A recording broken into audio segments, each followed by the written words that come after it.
한국이 이 노선을 맞는다고? 완전히 미쳤군. 유럽 4개국이 오만한 미소로 비밀리에 작당했습니다. 230억 달러 리아드 프로젝트. 쉬운 구간은 자신들이 독식하고 50도 사막 최악 지반 4호선, 5호선, 6호선 70km를 한국에게 떠넘기는 겁니다. 아시아 팀 하나쯤 실패해도 대세엔 지장 없잖아. 그들은 한국의 처참한 실패를 이미 확신했습니다. 하지만 18개월 후 모두가 숨죽인 결과 발표 현장. 독일 컨설턴트의 얼굴이 종이장처럼 창백해졌습니다. 교량 설치 속도 유럽의 43배. 터널 굴착 세계 신기록 15m 초과. 다른 구간도 한국에 맡길 걸 그랬어요. 한국을 함정에 빠뜨리려던 유럽. 결국 피눈물을 흘린 건 누구였을까요? 저는 독일의 철도 인프라 컨설턴트로 전 세계 지하철 프로젝트를 분석하며 최고의 도시철도 시스템이란 무엇인지 연구해 왔습니다. 전 세계 23개국 46개 도시의 지하철 시스템을 평가하고 개선안을 제시해 온 잭 슈미트. 그게 바로 저입니다. 그런 저에게 또 다른 프로젝트 의뢰가 들어왔습니다. 바로 사우디아라비아의 수도 리야드에 건설될 세계 최대 규모의 도시철도 시스템이었습니다. 처음 메일을 받았을 때 솔직히 코웃음이 나왔습니다. 50도가 넘는 사막 한복판에 지하철을 건설한다고요? 모래 폭풍이 몰아치는 곳에서 어떻게 정밀한 철도 시스템을 운영할 수 있을까요? 제 머릿속에는 즉시 기술적 문제들이 떠올랐습니다. 극한의 온도는 레일을 뒤틀리게 만들 것이고 사막의 미세한 모래 입자들은 정밀 장비를 망가뜨릴 게 뻔했습니다. 게다가 사우디아라비아는 도시철도 건설 경험이 전무한 국가였습니다. 지하철이 무엇인지도 모르는 나라에서 갑자기 세계 최대 규모의 프로젝트를 시작한다니 솔직히 실패할 게 뻔했습니다. 그럼에도 불구하고 사우디 정부는 이 프로젝트를 비전 2030의 핵심 사업으로 추진하고 있었습니다. 총 176km 길이의 6개 노선, 85개 역사를 짓는 초대형 프로젝트였습니다. 프로젝트 규모만 해도 약 230억 달러에 달했습니다. 우리 돈으로 환산하면 30조 원이 넘는 어마어마한 금액이었죠. 석유머니로 불가능한 꿈을 꾸는군. 저는 프로젝트 계획서를 넘기며 중얼거렸습니다. 하지만 이해는 갔습니다. 이 정도 규모라면 엄청난 돈이 되니까요. 독일, 스페인, 이탈리아의 유수 건설사들이 이 황금 프로젝트에 뛰어들었습니다. 1호선은 프랑스 컨소시엄이, 2호선은 이탈리아가, 3호선은 스페인이 맡았습니다. 모두 수십 년의 노하우를 가진 유럽의 철도 강국들이었죠. 저는 독일 측 컨설턴트로 초청받았습니다. 자문료도 파격적이었고 제 이력에 화려한 한 줄이 추가될 프로젝트였습니다. 저는 수락 메일을 보냈습니다. 그리고 이미 머릿속으로 컨설팅 보고서를 구상하고 있었습니다. 제목은 간단했죠. 리야드 메트로 예상 위험 요인과 유럽 기술 도입 필요성. 결론도 뻔했습니다. 사막 같은 극한 환경에서는 검증된 유럽 기술만이 답이라고요. 프로젝트 브리핑 자료를 계속 넘기며 검토했습니다. 프로젝트 브리핑을 살펴보던 중 저는 잠시 멈췄습니다. 리야드의 기후 데이터가 눈에 들어왔거든요. 연평균 최고 기온 섭씨 45도. 여름에는 50도를 훨씬 넘어갑니다. 이건 장난이 아닌데 저는 중얼거렸습니다. 레일은 온도에 민감합니다. 섭씨 30도만 올라가도 철은 팽창하고 내려가면 수축하죠. 이 정도 극한 온도에서는 레일이 뒤틀리거나 균열이 생기는 게 당연했습니다. 모래 폭풍도 문제였습니다. 사막의 미세한 모래 입자들은 기계 부품 사이로 파고듭니다. 정밀 장비의 최대 적이죠. 터널 굴착 장비가 제대로 작동할 수 있을까요? 의문이었습니다. 지질 조사 보고서도 읽어봤습니다. 리야드의 지반은 대부분 모래와 석회암으로 구성되어 있었습니다. 불안정하기 짝이 없는 조건이었죠. 터널을 뚫다가 지반이 무너질 위험이 매우 높았습니다. 과거 사례들이 떠올랐습니다. 두바이의 한 지하철 프로젝트는 사막 환경 때문에 공사 기간이 2년이나 지연됐었죠. 도하에서는 모래 폭풍으로 장비가 고장나 수백억 원의 손실을 입었고요. 게다가 사우디아라비아는 도시철도 건설 경험이 전무한 국가였습니다. 지하철이 무엇인지도 제대로 모르는 나라, 운영 경험도, 기술 인력도, 노하우도 없었습니다. 그런 곳에서 갑자기 세계 최대 규모의 프로젝트를 시작한다니 이건 실패할 게 뻔해. 저는 확신했습니다. 아무리 돈이 많아도 기술과 경험은 하루아침에 생기지 않으니까요. 50도 사막에서 밀리미터 단위의 정밀도를 요구하는 철도를 건설한다는 것 자체가 무모했습니다.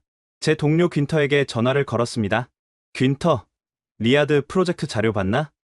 봤지. 완전 미친 거 아냐? 사막의 지하철이라니. 내 생각이 그래. 이건 10년 걸려도 완공 못할걸? 석유 부자들이 돈이 남아 돌아서 그런 거겠지. 어차피 실패하면 우리한테 다시 연락 올 거야. 우리는 웃으며 통화를 끝냈습니다.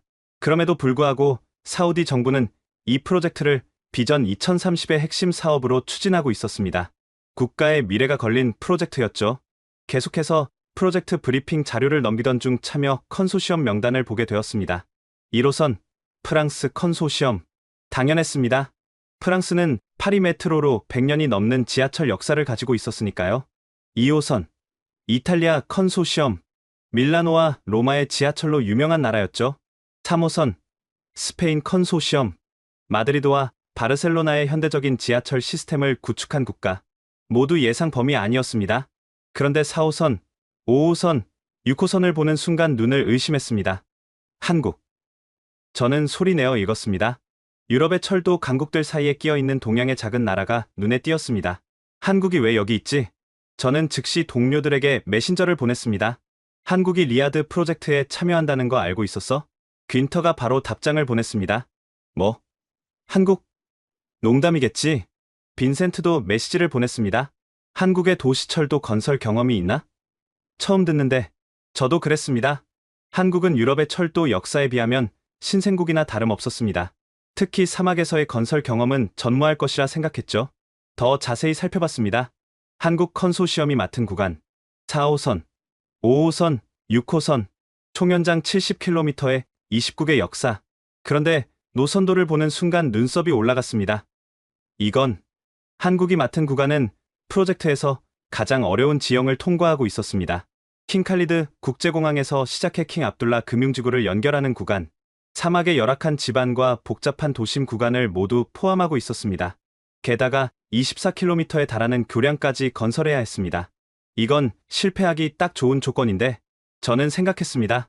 프랑스와 스페인, 이탈리아가 상대적으로 쉬운 구간을 가져갔고 가장 난이도 높은 구간을 한국이 맡았다는 게 이해되지 않았습니다. 귄터와 화상회의를 했습니다. 한국팀이 이 구간을 감당할 수 있을까? 귄터가 고개를 저었습니다. 불가능하지. 아마도 가격 경쟁력 때문에 수주한 게 분명해. 기술력보다는 저렴한 인건비로 밀어붙인 거야. 빈센트도 동의했습니다. 맞아. 공항 구간은 특히 어려워. 지하 매설물도 복잡하고 소음 제한도 있어. 경험 없는 팀이 할 수 있는 구간이 아니야. 저도 고개를 끄덕였습니다. 아마 1년 안에 포기하고 우리한테 구조 요청할 거야. 역사적으로 이런 대형 프로젝트는 항상 독일이나 프랑스 같은 전통 강국들이 주도해왔잖아. 한국은 그냥 가격 맞춰서 들어온 거겠지. 실제로는 유럽 기술에 의존할 수밖에 없을 거야. 우리는 그렇게 결론 내렸습니다. 리야드로 향하기 전 저는 한국의 철도 시스템에 대해 간단히 조사했습니다. 서울 지하철이 세계에서 가장 혼잡한 지하철 중 하나라는 정도는 알았습니다. 하지만 그들의 기술력이나 건설 능력에 대해서는 정보가 거의 없었습니다. 검색 결과는 빈약했습니다. 몇 개의 기사와 통계 자료뿐, 구체적인 기술 데이터는 찾을 수 없었죠. 역시 기술력은 유럽과 일본이 최고야. 저는 확신했습니다. 한국은 아마도 일본 기술을 따라한 정도일 거라고 생각했습니다. 리야드행 비행기를 타기 전날 밤, 저는 프로젝트 자료를 다시 한번 검토했습니다. 노트북 화면에는 한국 컨소시엄이 맡은 구간의 설계도가 떠 있었습니다. 70km의 복잡한 노선, 29개의 역사, 그리고 사막을 가로지르는 24km의 교량. 이걸 어떻게 완성한다는 거지? 저는 중얼거리며 예상되는 문제점들을 노트에 적기 시작했습니다. 첫째, 사막 지반의 불안정성. 모래와 석회암으로 구성된 지질 구조에서 터널을 뚫는 것은 극도로 위험합니다. 지반 침하나 터널 붕괴의 위험이 상존하죠. 둘째, 극한의 온도 변화. 낮에는 50도, 밤에는 영하로 떨어지는 일교차. 이런 환경에서 콘크리트와 철제 구조물이 견딜 수 있을까요? 셋째, 모래 폭풍. 정밀 장비의 최대 적입니다. 한 번의 강한 모래 폭풍이면 수억 원짜리 장비가 고장날 수 있습니다. 넷째, 경험 부족. 한국은 사막 건설 경험이 없습니다. 이론과 실전은 완전히 다르죠. 저는 이미 머릿속으로 컨설팅 보고서를 작성하고 있었습니다. 제목, 리야드 메트로 4호선, 5호선, 6호선 구간 위험, 요인 분석 및 대안 제시. 서론 한국 컨소시엄의 기술적 한계와 경험 부족. 본론. 하나. 사막 환경에 대한 이해 부족. 둘. 굴착 기술에 검증되지 않은 공법. 셋. 교량 건설 일정의 비현실성. 넷. 품질 관리 체계의 미비. 결론, 유럽 기술 자문 및 협력 불가피. 아마 6개월 안에 이 보고서를 제출하게 되겠지. 저는 확신했습니다. 비행기 안에서도 계속 자료를 검토했습니다. 한국 컨소시엄의 과거 프로젝트를 찾아봤지만 사막 지역 건설 사례는 단 하나도 없었습니다. 결국 처음 해보는 거잖아. 제 옆자리에 앉은 퀸터가 말했습니다. 첫 프로젝트가 이 정도 규모라니 무모하기 짝이 없어. 동의해. 아마 초기 단계에서부터 문제가 터질 거야. 저는 고개를 끄덕이며 대답했습니다. 설계는 그럴듯하게 해놨겠지. 하지만 실제 시공은 완전히 다른 문제야. 특히 사막에서는 예상치 못한 변수가 끊임없이 생기거든. 맞아. 우리가 파리 프로젝트 할 때도 설계대로 되는 게 하나도 없었잖아. 하물며 사막에서 경험 없는 팀이? 우리는 한국 팀의 실패를 기정사실화하고 있었습니다. 저는 노트북을 닫으며 생각했습니다. 곧 유럽 기업들에게 구조 요청을 할 거야. 역사적으로 이런 대형 프로젝트는 항상 독일, 프랑스 같은 전통적인 철도 강국들이 주도해왔어. 한국이라는 변수는 결국 우리의 우수성을 더 부각시켜줄 뿐이야. 리야드에 도착하기 전 제 머릿속에는 이미 프로젝트의 실패 요인들을 분석하는 보고서 초안이 그려지고 있었습니다. 특히 한국이 맡은 구간이 가장 취약할 것이라 확신했습니다. 아마도 그들은 1년 안에 포기하고 다른 업체에게 구간을 넘기게 될 거야. 이것이 제가 리야드로 향하며 품었던 생각이었습니다. 하지만 저는 몰랐습니다. 제가 곧 목격하게 될 광경이 제 15년 경력의 모든 확신을 뒤흔들어 놓을 거라는 사실을요. 비행기가 리야드 공항에 착륙하기 시작했습니다. 리야드 공항에 도착한 순간부터 제 예상은 빗나가기 시작했습니다.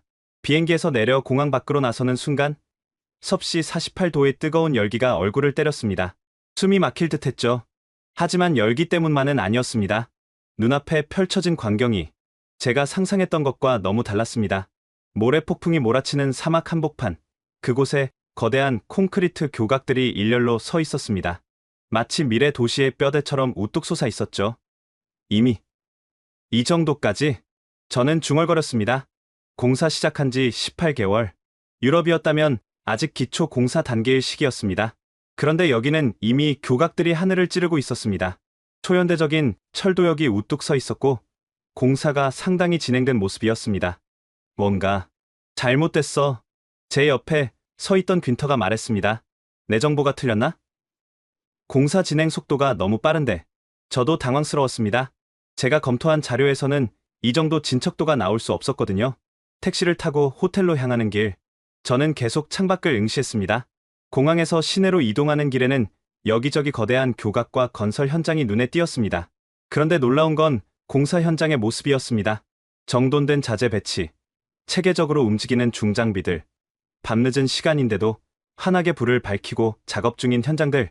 공사 속도가 유럽보다 훨씬 빨라 보이는데? 퀸터가 말했습니다. 그러게. 이건 예상과 완전히 다른데? 저는 프로젝트 자료를 다시 꺼내 확인했습니다. 분명 한국 구간은 18개월 전에 시작했다고 나와 있었습니다. 18개월 만에 이 정도 진척도라니? 독일에서 비슷한 규모의 프로젝트를 진행할 때는 24개월이 걸렸었습니다. 그것도 최적의 조건에서 말이죠. 특히 눈에 띈 것은 교량 공사였습니다. 사막을 가로지르는 거대한 교량들이 이미 상당 부분 완성되어 있었습니다.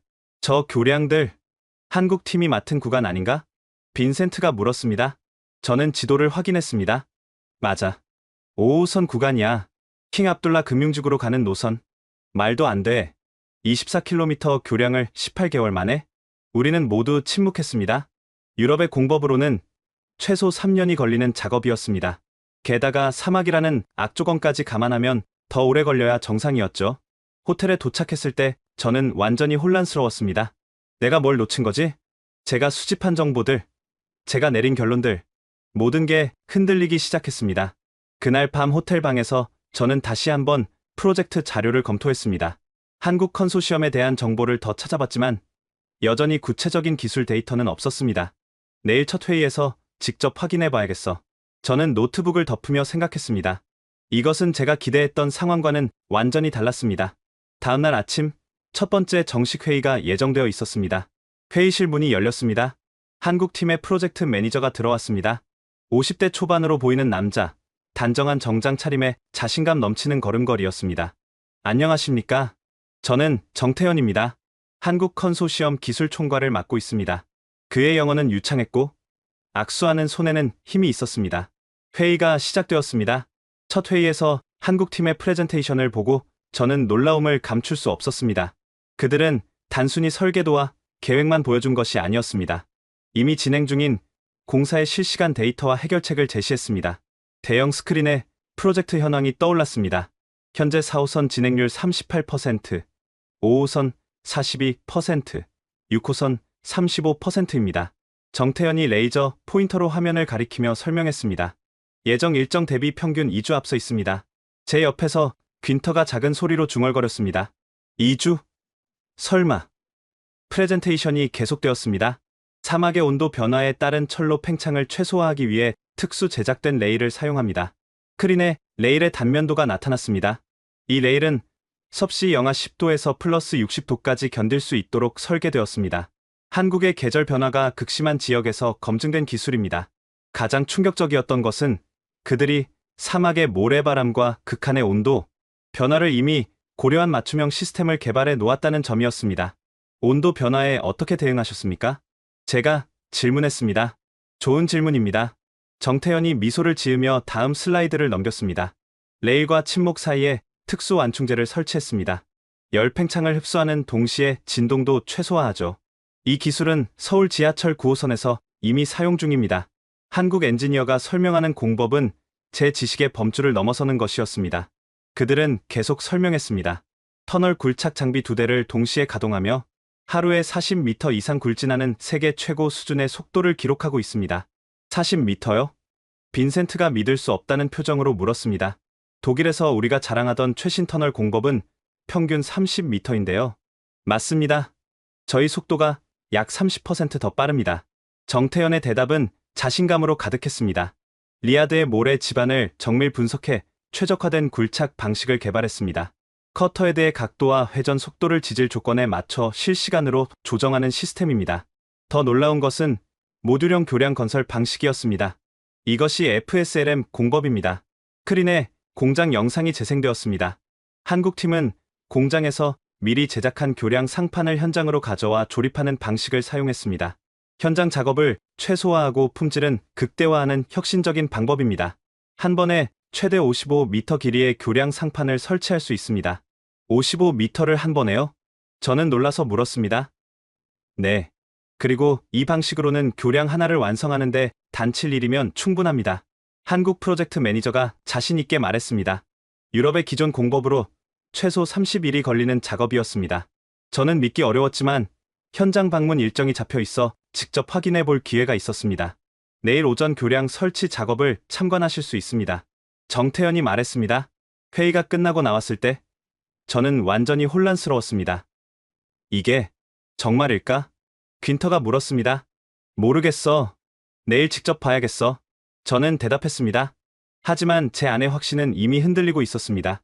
오전 7시 정각, 현장 감독의 호루라기 소리가 울렸습니다. 리프팅 스타트. 4대의 크레인이 동시에 움직이기 시작했습니다. 350톤의 콘크리트 상판이 천천히 땅에서 떠올랐습니다. 저는 숨을 죽이고 지켜봤습니다. 크레인 4대가 완벽하게 조율된 움직임으로 상판을 들어 올렸습니다. 마치 하나의 생명체처럼 움직였죠. 높이 1m, 높이 5m, 높이 10m. 무전기로 계속 보고가 들어왔습니다. 제어실에서는 엔지니어들이 모니터를 주시하고 있었습니다. 각 크레인의 높이가 실시간으로 표시되고 있었죠. 1번 크레인 0.3mm 낮춰, 3번 크레인 0.2mm 올려, 밀리미터 단위로 조정하고 있었습니다. 저건 수동인가요? 자동인가요? 제가 물었습니다. 자동입니다. 인공지능이 실시간으로 높이를 측정하고 조정합니다. 사람은 모니터링만 하죠. 정태현이 설명했습니다. 상판이 15m 높이까지 올라갔습니다. 이제 교각 위치로 이동해야 했습니다. 수평 이동 시작. 크레인들이 레일을 따라 천천히 움직였습니다. 350톤의 무게를 매단 채로 말이죠. 제 옆에서 빈센트가 중얼거렸습니다. 저 속도, 독일에서는 상상도 못할 정도로 빠른데. 맞았습니다. 우리는 안전을 위해 극도로 천천히 움직입니다. 하지만 여기서는 달랐습니다. 속도가 빠른데 위험하지 않습니까? 귄터가 물었습니다. 센서가 1초에 100번 측정합니다. 흔들림, 기울기, 풍속까지 모든 변수를 실시간으로 체크하죠. 위험 수치가 나오면 자동으로 멈춥니다. 교각 위로 상판이 이동했습니다. 위치 조정 시작. 이제 가장 중요한 순간이었습니다. 55m짜리 상판을 교각 위에 정확히 안착시켜야 했습니다. 오차 허용 범위는 플러스 마이너스 2mm. 1번 교각 정렬 완료. 2번 교각 정렬 완료. 모니터에는 교각과 상판의 위치가 정밀하게 표시되고 있었습니다. 하강 시작. 상판이 천천히 내려가기 시작했습니다. 현장이 고요해졌습니다.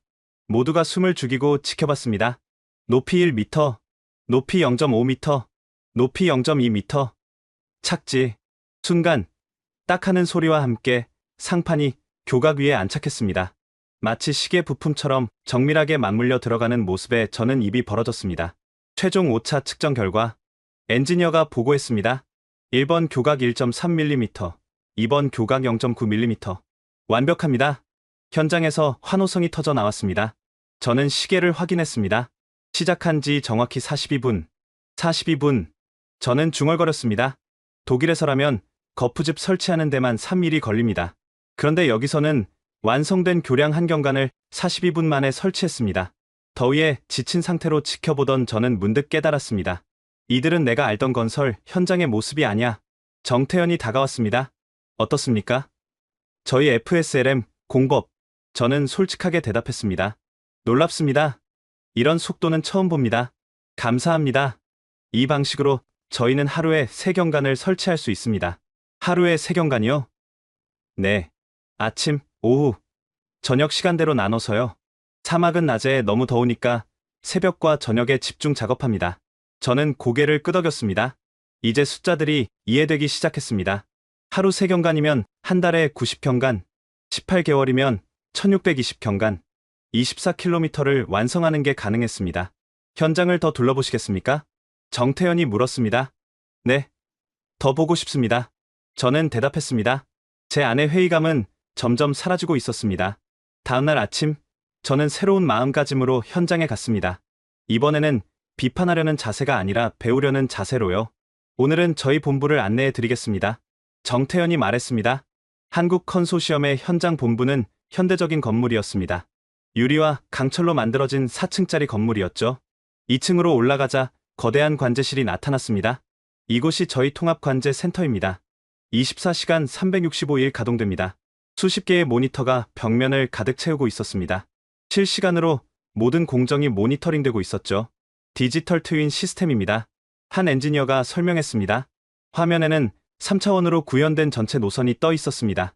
실제 공사 현장과 완전히 동기화되어 있었죠. 공사 현장에서 1cm 굴착하면 여기 화면에도 실시간으로 반영됩니다. 센서가 몇 개나 됩니까? 제가 물었습니다. 현장에 총 2,500개의 센서가 설치되어 있습니다. 위치, 기울기, 진동, 온도, 습도 등을 측정하죠. 데이터는 어떻게 처리합니까? 인공지능이 실시간으로 분석합니다. 이상 징후가 감지되면 자동으로 경고를 보내고 필요하면 작업을 중단시킵니다. 실제로 중단된 적 있습니까? 네. 지난달에 한 번 있었습니다. 터널 구간에서 예상치 못한 지하수가 나왔죠. 센서가 수분 함량 증가를 감지하고 자동으로 굴착을 멈췄습니다. 그래서 어떻게 되었습니까? 시스템이 대한 루트를 계산했습니다. 3m 우회하면 안전하다고요? 실제로 그렇게 했고 문제없이 진행됐습니다. 저는 감탄했습니다. 이 시스템 어디서 개발하셨습니까? 서울 지하철 9호선 건설할 때 개발했습니다. 정태현이 대답했습니다. 서울은 도심 지하가 매우 복잡합니다. 기존 지하철 노선, 상하수도관, 전력 케이블, 통신 케이블, 수없이 많은 시설물이 지하에 있죠. 그래서 이런 정밀 시스템이 필요했군요. 맞습니다. 조금만 실수하면 도심 전체가 마비될 수 있었으니까요. 그래서 저희는 밀리미터 단위로 모든 것을 관리하는 기술을 개발했습니다. 다음 구역으로 이동했습니다. 이곳은 품질 관리실입니다. 벽면에는 수많은 샘플들이 진열되어 있었습니다. 콘크리트 시편, 철근 샘플, 용접 테스트 조각들. 모든 자재는 사용 전에 3중 검사를 받습니다. 공장 출하 시, 현장 도착 시, 사용 직전. 불량률은 얼마나 됩니까? 빈센트가 물었습니다. 0.03%입니다. 0.03? 우리는 모두 놀랐습니다. 유럽의 평균 불량률은 1%입니다. 0.03%는 거의 완벽에 가까운 수치였죠. 어떻게 그렇게 낮출 수 있습니까? 모든 자재에 QR코드를 붙입니다. 제조 일시, 배합 비율, 검사 결과 등 모든 데이터가 블록체인에 기록됩니다. 블록체인으로요? 네. 위조나 변조가 불가능하죠. 만약 나중에 문제가 생기면 즉시 추적 가능합니다. 이 수준의 품질 관리는 독일에서도 일부 프로젝트에서만 시도하는 방식이었습니다. 우리는 서울 지하철에서 배웠습니다. 정태현이 말했습니다. 서울 지하철은 하루 800만 명이 이용합니다. 단 하나의 실수도 용납되지 않죠. 그래서 저희는 완벽을 추구하는 문화를 만들었습니다. 관제 센터를 나오며 저는 깨달았습니다. 이들의 기술은 우연이 아니야. 수십 년간 축적된 경험과 노하우의 결과야. 제 안에 마지막 의심이 사라지고 있었습니다. 사흘이 지났습니다. 저는 한국팀의 현장을 계속 관찰했습니다. 더 이상 의심하기 위해서가 아니라 배우기 위해서였죠. 그날 오후 회의실에 각국 컨소시엄 대표들이 모였습니다. 사우디 측에서 중요한 발표가 있다고 했습니다. 사우디 프로젝트 매니저 라시드가 입장했습니다. 여러분, 특별한 소식을 전하겠습니다. 그는 황금색 봉투를 꺼냈습니다. 왕세자 전하께서 리야드 메트로 현장을 방문하십니다. 회의실이 술렁였습니다. 사우디 왕세자의 현장 방문은 매우 이례적인 일이었습니다. 방문 일정은 4일 후입니다. 그리고 라시드가 잠시 멈췄습니다. 한국 컨소시엄의 TBM 터널 굴착 세계 기록 도전을 참관하십니다. 세계 기록 도전이요? 프랑스 대표가 물었습니다. 네. 한국팀이 24시간 동안 45m 굴진에 도전합니다. 회의실이 순간 조용해졌습니다. 45m. 현재 세계 기록은 유럽의 한 프로젝트에서 세운 32m였습니다. 45m라니. 귄터가 중얼거렸습니다. 말도 안 돼. 현재 기록보다 13m나 더 많잖아. 저도 믿기 어려웠습니다. 사막의 불안정한 집안에서 45m.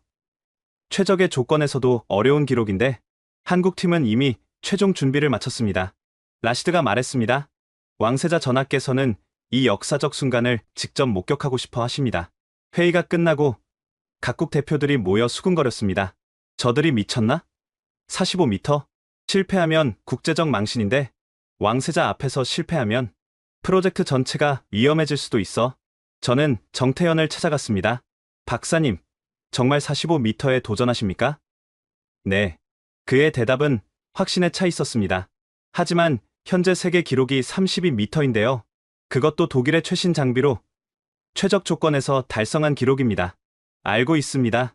그런데 사막에서 모래 집안에서 45m라니 제 목소리에는 우려가 묻어났습니다. 슈미트 박사님, 정태현이 저를 똑바로 쳐다봤습니다. 저희는 준비됐습니다. 지난 6개월간 이 순간을 위해 모든 것을 최적화했습니다. 하지만 만약 실패하면 실패하지 않을 겁니다. 그의 눈빛에는 흔들림이 없었습니다. 한국은 불가능을 가능으로 만드는 나라입니다. 우리는 항상 그래왔습니다. 저는 더 이상 말하지 못했습니다. 그날 밤, 저는 동료들과 함께 고민했습니다. 한국팀이 정말 할 수 있을까? 글쎄, 지금까지 본 걸 생각하면 빈센트가 말을 흐렸습니다. 하지만 세계 기록이야. 차원이 다르지. 귄터가 말했습니다. 맞아.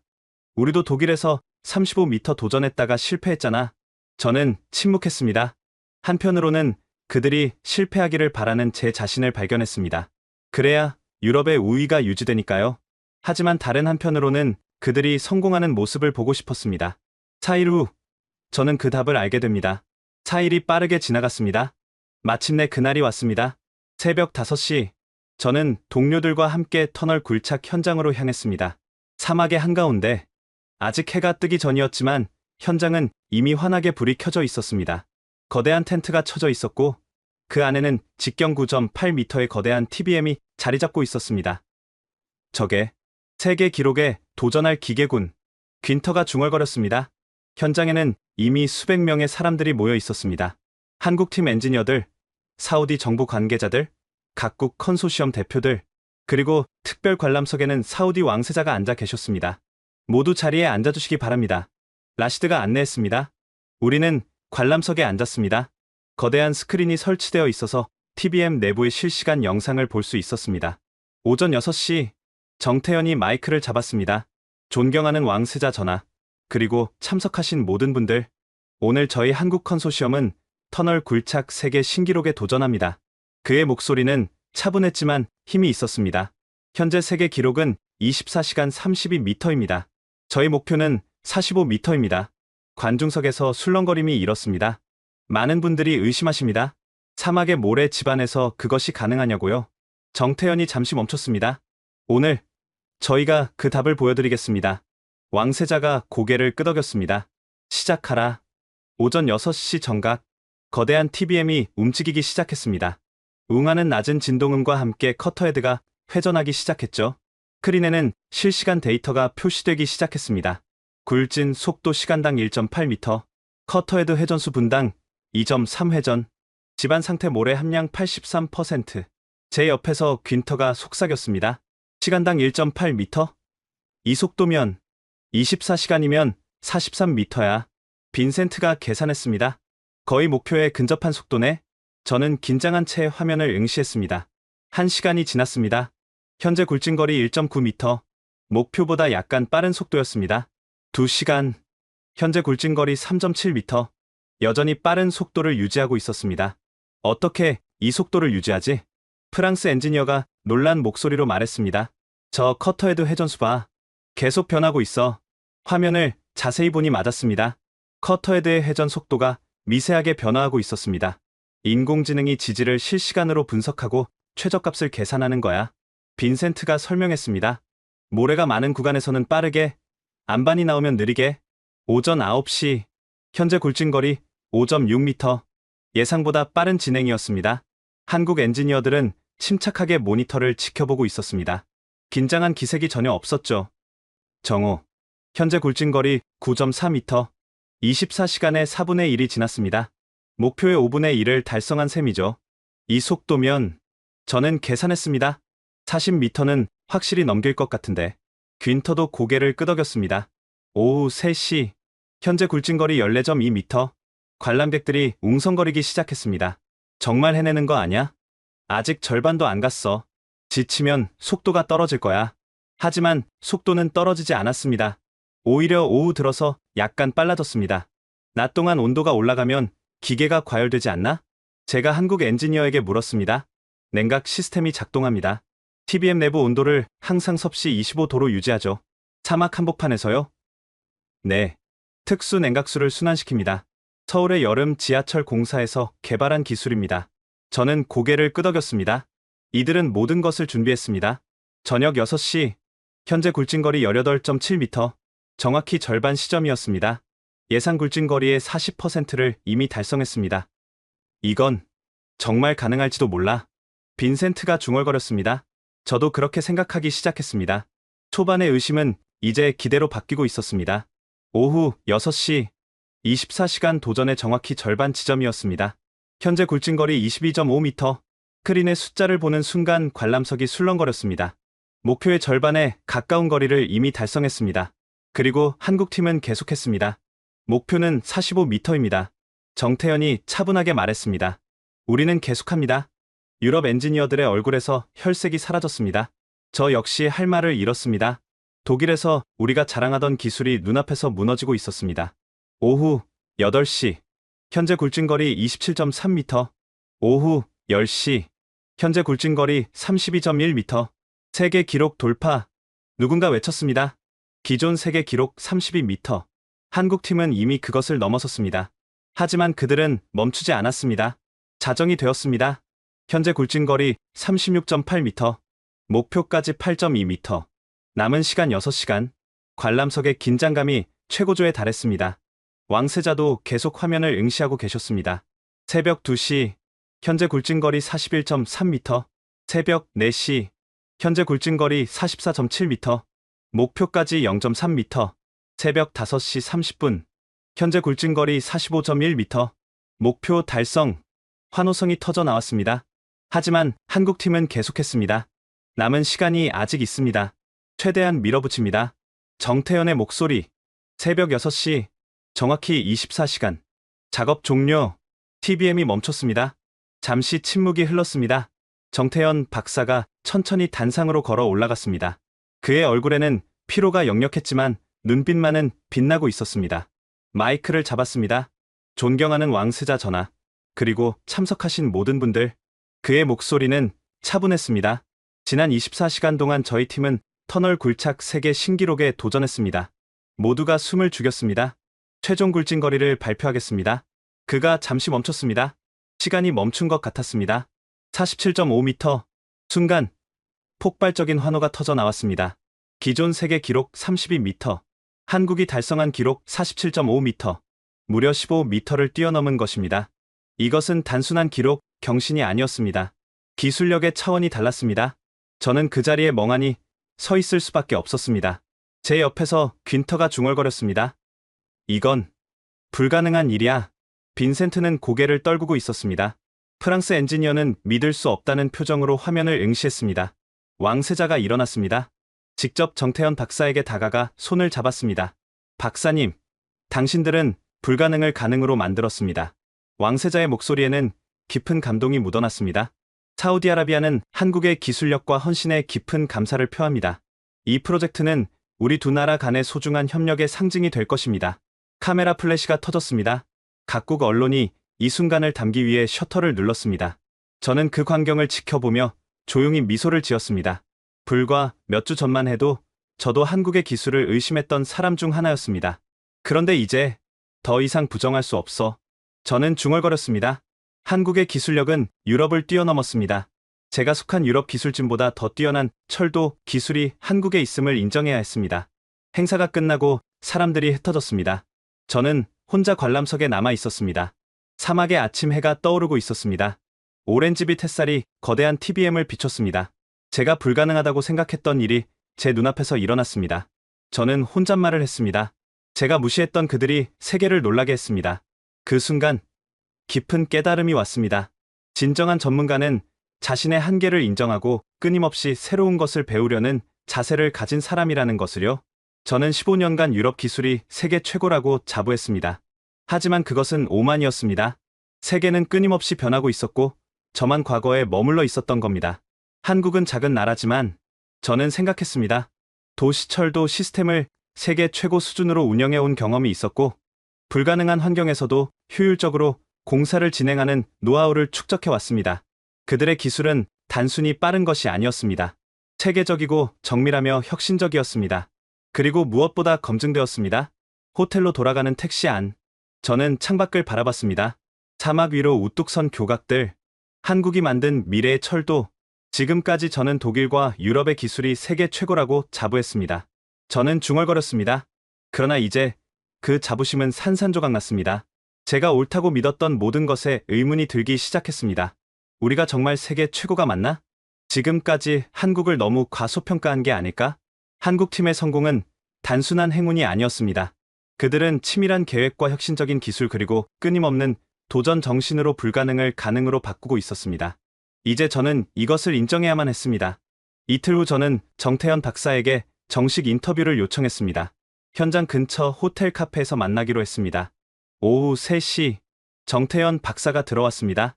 사막의 뜨거운 날씨에도 불구하고 단정한 차림이었습니다. 오래 기다리셨습니까? 아닙니다. 방금 왔습니다. 우리는 자리에 앉았습니다. 커피를 주문하고 저는 녹음기를 꺼냈습니다. 녹음해도 괜찮으시죠? 물론입니다. 정태현이 미소를 지었습니다. 박사님 먼저 축하드립니다. 세계 기록 경신 정말 놀라웠습니다. 감사합니다. 솔직히 여쭙겠습니다. 어떻게 이런 속도로 터널을 뚫고 이런 환경에서 철도를 완성할 수 있었습니까? 정태현 박사는 잠시 커피를 마시며 생각에 잠겼습니다. 그리고 천천히 입을 열었습니다. 한국은 원래 불가능한 일을 해내는 나라입니다. 어떤 의미입니까? 한국은 60년 전만 해도 세계 최빈국 중 하나였습니다. 전쟁으로 모든 것이 파괴됐죠. 자원도 없었습니다. 기술도 없었습니다. 그의 목소리는 차분했지만 힘이 있었습니다. 하지만 우리는 여기까지 왔습니다. 어떻게요? 불가능을 가능으로 만들어가며요. 저는 고개를 끄덕이며 들었습니다. 서울의 지하철이 얼마나 복잡한 환경에서 건설되었는지 아십니까? 잘 모릅니다. 서울은 인구 1000만의 거대 도시입니다. 땅 밑에는 이미 수많은 시설이 있었죠. 기존 지하철 노선 상하 수도관, 전력, 케이블, 통신망. 이 모든 것을 피해가며 새 노선을 건설해야 했습니다. 어렵겠군요. 어려운 정도가 아니었습니다. 불가능에 가까웠죠. 조금만 실수하면 도심 전체가 마비됩니다. 그래서 우리는 밀리미터 단위로 모든 것을 관리하는 기술을 개발했습니다. 정태현이 스마트폰을 꺼내 사진 하나를 보여줬습니다. 서울 지하철 공사 현장 사진이었습니다. 빽빽한 도심 한가운데 거대한 크레인과 굴착 장비들. 이게 서울 지하철 9호선 건설 현장입니다. 강남 한복판이죠. 정말 복잡하군요. 네. 이런 환경에서 우리는 단련됐습니다. 빨리 그리고 정확하게 하는 법을 배웠죠. 빨리빨리 문화 말씀이시군요. 맞습니다. 하지만 단순히 빠른 게 아닙니다. 정태현이 강조했습니다. 빨리빨리는 빠르면서도 정확하게 급하지만 실수 없이라는 뜻입니다. 이것이 한국식입니다. 저는 메모를 했습니다. 서울 지하철의 정시 운행률이 99.9%라고 들었습니다. 네, 맞습니다. 세계 최고 수준이죠. 독일은 97%입니다. 알고 있습니다. 정태현이 미소를 지었습니다. 하지만 우리에게는 선택의 여지가 없었습니다. 서울은 좁은 땅에 1,000만 명이 살고 하루 800만 명이 지하철을 이용합니다. 1분만 지연돼도 연쇄 지연이 발생하죠. 그래서 완벽을 추구하게 됐군요. 네. 그리고 그 경험이 여기 리야드에서 빛을 발하고 있습니다. 저는 다음 질문을 꺼냈습니다. 사막은 서울과 완전히 다른 환경인데 어떻게 적응하셨습니까? 오히려 쉬웠습니다. 정태현의 대답이 의외였습니다. 쉬웠다고요? 네. 사막은 변수가 적습니다. 온도, 모래폭풍 정도죠. 하지만 서울은 지하에 수없이 많은 변수가 있었습니다. 그에 비하면 사막은 통제 가능한 환경입니다. 흥미롭군요. 물론 사막만의 어려움도 있었습니다. 극한의 온도, 모래, 침투 등. 하지만 우리는 각각에 대한 솔루션을 개발했습니다. 특수 레일, 밀폐 시스템 냉각 장치. 정태현이 하나하나 설명했습니다. 저는 경청했습니다. 인터뷰는 2시간 넘게 이어졌습니다. 그는 한국의 철도 역사를 들려줬습니다. 처음 지하철을 만들 때의 어려움, 기술을 배우고 발전시켜 온 과정, 그리고 이제는 세계를 선도하는 위치에 오른 이야기. 인터뷰를 마치고 일어서며 저는 말했습니다. 박사님, 한국의 기술이 세계적으로 인정받고 있습니다. 감사합니다. 당신들은 정말 새로운 표준을 만들어냈습니다. 정태현 박사는 미소를 지으며 대답했습니다. 우리는 단지 더 나은 방법을 찾았을 뿐입니다. 앞으로도 계속 발전할 것이고 언젠가는 지금보다 더 좋은 시스템을 만들 것입니다. 그의 말에서 한국의 끊임없는 혁신 정신을 다시 한번 느낄 수 있었습니다. 한국이 만든 철도는 단순한 인프라가 아니라 새로운 표준이었습니다. 이제 우리 유럽이 한국을 따라가야 할 차례였습니다. 완공을 3주 앞둔 어느 날, 현장에 특별한 소식이 전해졌습니다. 사우디 국왕 폐하께서 직접 현장을 방문하십니다. 라시드의 발표에 모두가 긴장했습니다. 사우디 국왕의 건설 현장 방문은 매우 이례적인 일이었습니다. 왕실이 진행 중인 프로젝트를 방문하는 일은 극히 드물었죠. 방문 당일, 현장은 완벽하게 준비되었습니다. 한국팀은 5호선의 킹 압둘라 금융지구역에서 시범 운행을 준비했습니다. 이 역은 프로젝트의 핵심 구간이자 가장 어려운 기술적 도전이 있었던 곳이었습니다. 오전 10시, 검은색 리무진 행렬이 현장에 도착했습니다. 사우디 국왕이 하차하자 모든 이들이 경의를 표했습니다. 저도 다른 컨설턴트들과 함께 그 자리에 있었습니다. 국왕은 먼저 전체 프로젝트 브리핑을 받았습니다. 그리고 각국별 성과 발표가 진행되었습니다. 한국 대표인 정태현이 발표를 시작했습니다. 폐하 리야드 메트로는 단순한 철도가 아닙니다. 그의 목소리는 차분했지만 힘이 있었습니다. 이것은 사우디아라비아의 비전 2030을 현실로 만드는 첫걸음입니다. 저희 한국팀은 이 역사적인 순간의 일부가 된 것을 영광으로 생각합니다. 국왕은 깊이 감명받은 듯 고개를 끄덕였습니다. 시범 운행을 직접 체험하고 싶소. 국왕의 말에 모두가 킹 압둘라 금융지구역으로 이동했습니다. 역사 내부는 초현대적이었습니다. 밝은 조명, 깨끗한 타일, 그리고 대형 디지털 안내판. 플랫폼에서 열차를 기다렸습니다. 정확히 예정 시간에 열차가 들어왔습니다. 소음 없이 부드럽게 미끄러지듯 들어오는 모습. 무인 열차였습니다. 문이 열리고 우리는 탑승했습니다. 열차 내부는 쾌적했습니다. 50도가 넘는 사막 한복판인데 내부는 시원했습니다. 냉방 시스템이 완벽하군요. 국왕이 감탄했습니다. 열차가 출발했습니다. 정말 조용했습니다. 진동도 거의 없었습니다. 창밖으로 리야드의 파노라마가 펼쳐졌습니다. 사막 위를 달리는 미래의 열차. 국왕은 정태현을 곁에 두고 계속 질문했습니다. 이 기술은 전부 한국에서 개발한 것이오? 네, 폐하. 서울 지하철에서 검증된 기술을 리야드의 환경에 맞게 최적화했습니다. 서울 지하철은 어떻소? 하루 800만 명이 이용하며 정시 운행률이 99.9%입니다. 놀랍소. 시범 운행은 30분간 계속되었습니다. 다음 역으로 부드럽게 이동했습니다. 정확한 정차 위치, 빠른 문 개폐 승객 안전 시스템. 모든 것이 완벽했습니다. 역으로 돌아와 국왕이 말씀하셨습니다. 오늘 나는 사우디아라비아의 미래를 보았소. 그의 목소리에는 감동이 묻어났습니다. 이 프로젝트는 우리 국가의 변화를 상징하오.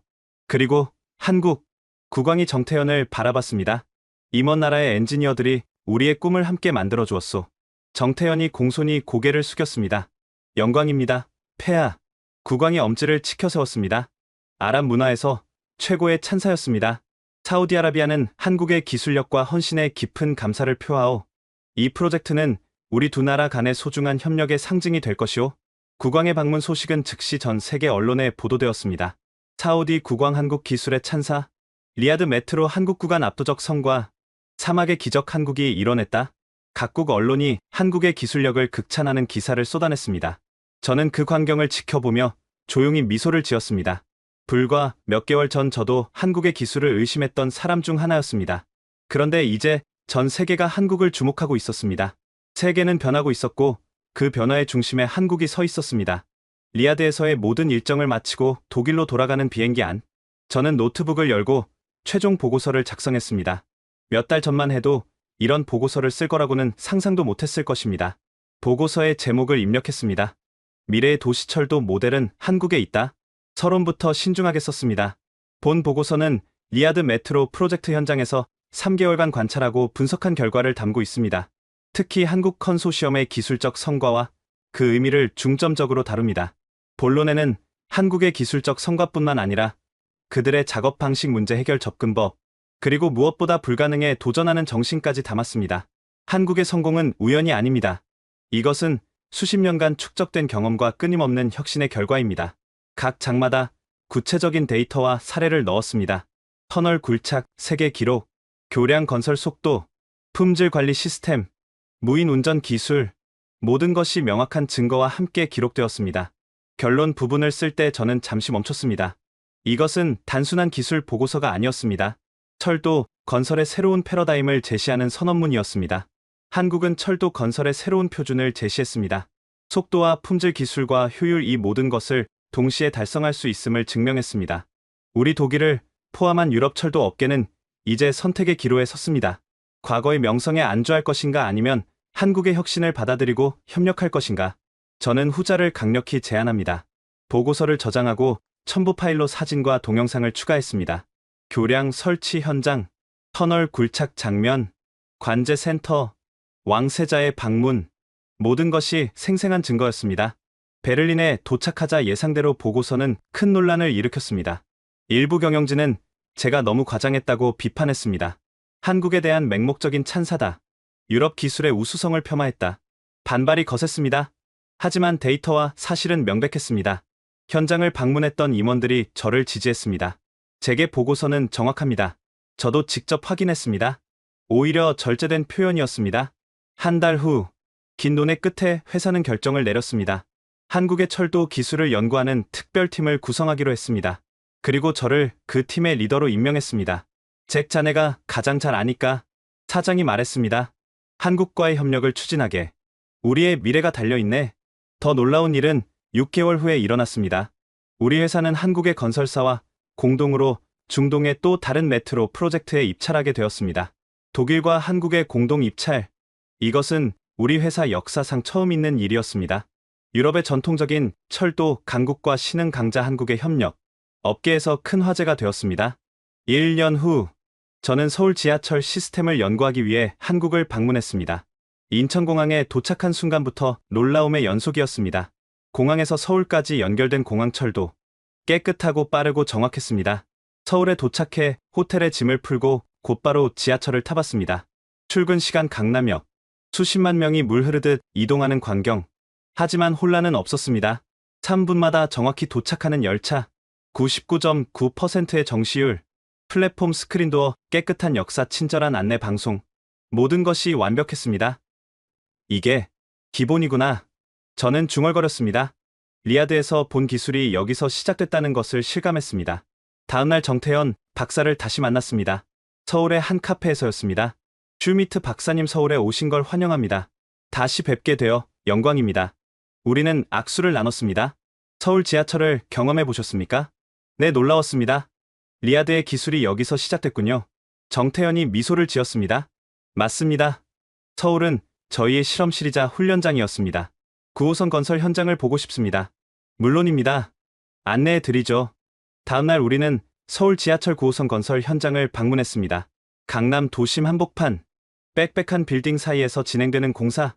이 구간은 기존 2호선과 교차합니다. 정태현이 설명했습니다.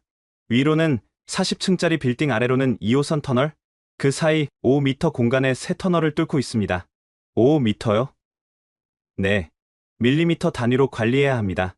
조금만 빗나가면. 그가 말을 멈췄습니다. 하지만 의미는 명확했습니다. 대형 사고가 날 수 있다는 것. 그래서 저희는 이렇게 정밀한 기술을 개발했습니다. 현장 관제실을 방문했습니다.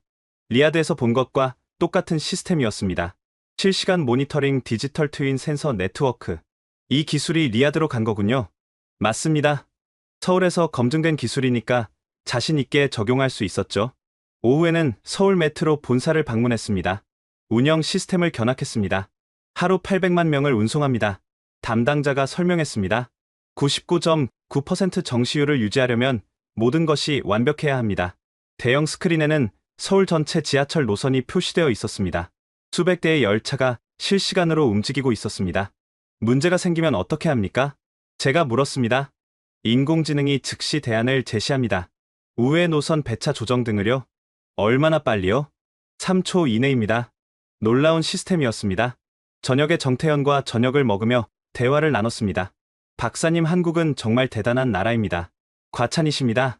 아닙니다. 제가 직접 보고 느낀 겁니다. 정태현이 잠시 생각하더니 말했습니다. 우리는 선택의 여지가 없었습니다. 좁은 땅, 많은 인구, 부족한 자원. 그래서 효율을 극대화하는 수밖에 없었죠. 그것이 한국의 강점이 됐군요. 맞습니다. 그리고 우리는 여기서 멈추지 않을 겁니다. 무슨 뜻입니까? 우리는 계속 발전할 것입니다. 언젠가 지금보다 더 좋은 시스템을 만들 거예요. 그의 눈빛에서 끝없는 도전 정신을 봤습니다. 한국을 떠나는 날, 공항으로 가는 공항철도 안에서 저는 생각했습니다.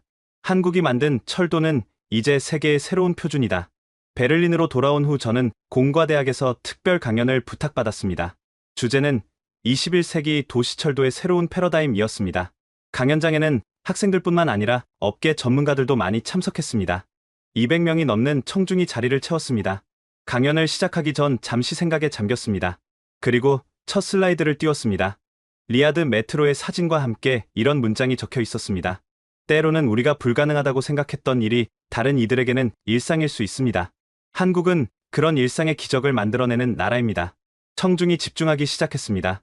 여러분, 저는 지난 1년간 제 15년 경력의 모든 확신을 뒤흔드는 경험을 했습니다. 저는 리아드에서의 경험을 이야기하기 시작했습니다. 처음의 회의감, 첫 회의에서의 놀라움, 교량 설치 현장에서의 경의, 세계 기록, 경신의 순간, 청중은 숨을 죽이고 들었습니다.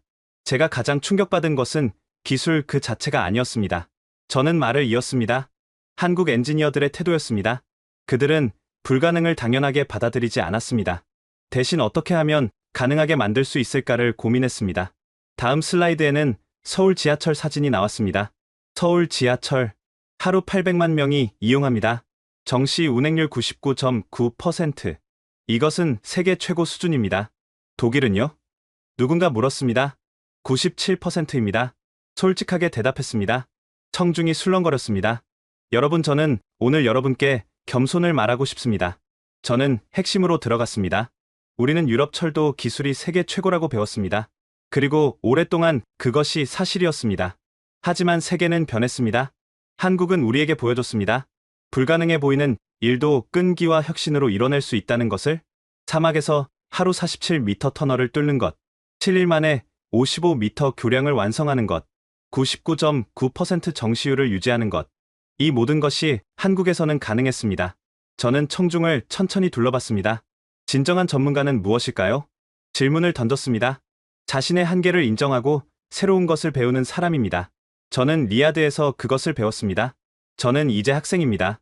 한국으로부터 배우는. 마지막 슬라이드를 띄웠습니다. 미래는 열린 마음을 가진 자의 것입니다. 강연이 끝나고 박수가 터져 나왔습니다. 질의응답 시간. 많은 손이 올라갔습니다. 교수님, 그럼 독일 기술은 뒤처진 건가요? 한 학생이 물었습니다. 아닙니다. 독일 기술은 여전히 훌륭합니다. 하지만 유일한 답은 아닙니다. 한국의 혁신, 일본의 정밀함, 중국의 속도. 우리는 모든 것으로부터 배워야 합니다. 한국과 협력할 계획이 있으십니까? 또 다른 질문. 네, 이미 진행 중입니다. 우리 회사는 한국 기업과 공동 프로젝트를 추진하고 있습니다. 강연이 끝나고 여러 사람이 저에게 다가왔습니다. 감동적인 강연이었습니다. 저도 한국을 방문해 보고 싶습니다. 겸손한 태도가 인상적이었습니다. 집으로 돌아오는 길, 저는 뿌듯함을 느꼈습니다. 제가 경험한 진실을 나눴고 그것이 사람들의 마음을 움직였습니다. 철도 건설의 미래는 밝았습니다. 서로 배우고 협력하는 미래, 그리고 그 미래의 한가운데 한국이 서 있었습니다. 그로부터 2년이 지났습니다. 우리 회사는 한국 기업과 3개의 프로젝트를 공동으로 진행하고 있습니다. 중동, 동남아, 그리고 유럽에서. 제가 그날 리야드에서 배운 것은 단순히 기술이 아니었습니다. 진정한 혁신은 우리가 가장 무시했던 곳에서 올 수 있다는 것. 편견을 버리고 열린 마음으로 세계를 바라봐야 한다는 것. 그리고 진정한 전문가는 끊임없이 배우는 사람이라는 것. 한국이 만든 철도는 이제 세계의 새로운 표준입니다. 사막을 가로지르는 그 열차처럼 한국은 불가능을 가능으로 만들어냈습니다. 그리고 저는 기꺼이 그들의 학생이 되었습니다. 세상에는 아직도 우리가 모르는 기적들이 많이 있을 것입니다. 중요한 것은 그것을 발견할 수 있는 열린 마음입니다. 여러분은 어떠셨나요? 이 이야기에서 가장 감동적이었던 순간은 언제였나요? 한국의 기술력과 도전 정신을 널리 알리기 위해 이 영상을 공유해주세요. 그리고 구독과 좋아요도 잊지 말아주세요. 여러분의 소중한 댓글도 기다리고 있겠습니다. 지금까지 사막의 기적, 한국이 세계를 놀라게 한 이야기 어떠셨나요? 지금까지 원더풀 해외 사연이었습니다. 감사합니다.